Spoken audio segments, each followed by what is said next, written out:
Assalamualaikum and have a good day everyone. This video is made with love to present the Object-Oriented System Development Project, Hotel Reservation System.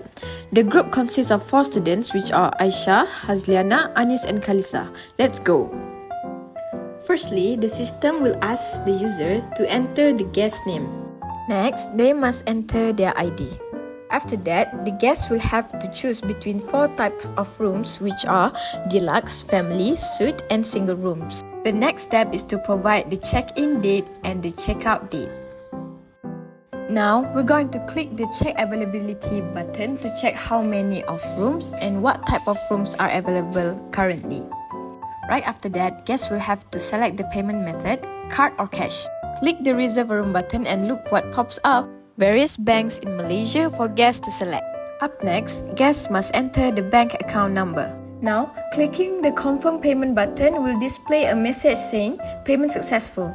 As expected from us, error messages will display if user or guest enter nothing or letters instead of numbers. Moving on, what if the guest or user wants to cancel the reservation? Don't worry, they only have to enter the name they previously keyed in and the registration ID the system provided before. Now, the system will display a message saying that the cancellation was successful.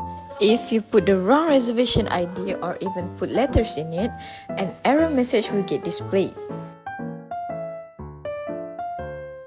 Now, I know you must think to yourself, what if the user entered the wrong format date? As predicted, our system will ask the user to enter valid dates in the format given. I bet you're asking yourself, what happens if the rooms are unavailable?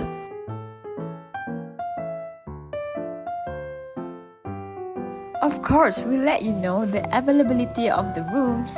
Now, we're going to break down the coding involved to create the system. First and foremost, inheritance. Inheritance means when a child class inherits code from parent class. In our code, card payment GUI and cash payment GUI inherits from payment GUI. It uses the constructor from payment GUI and reuses shared components like panel, amount, and output area.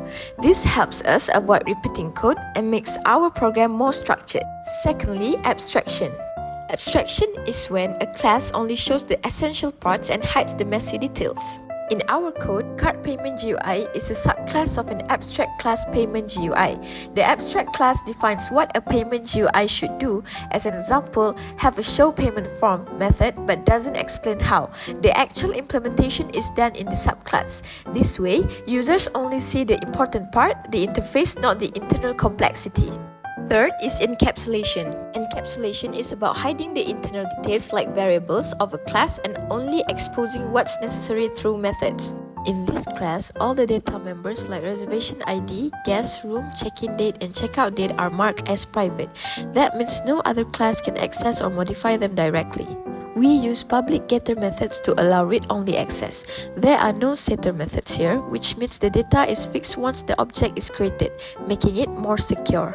This way, we make sure that the internal details of the reservation are hidden and only controlled access is allowed, which is the main goal of encapsulation in object-oriented programming. Last but not least, polymorphism. Polymorphism lets you use the same method name, but the behavior changes depending on which class is being used. In our code, show payment from is a method that's defined in the abstract class payment GUI, but customized, overridden, in card payment GUI. That's all from us. Thank you for watching. Bye bye.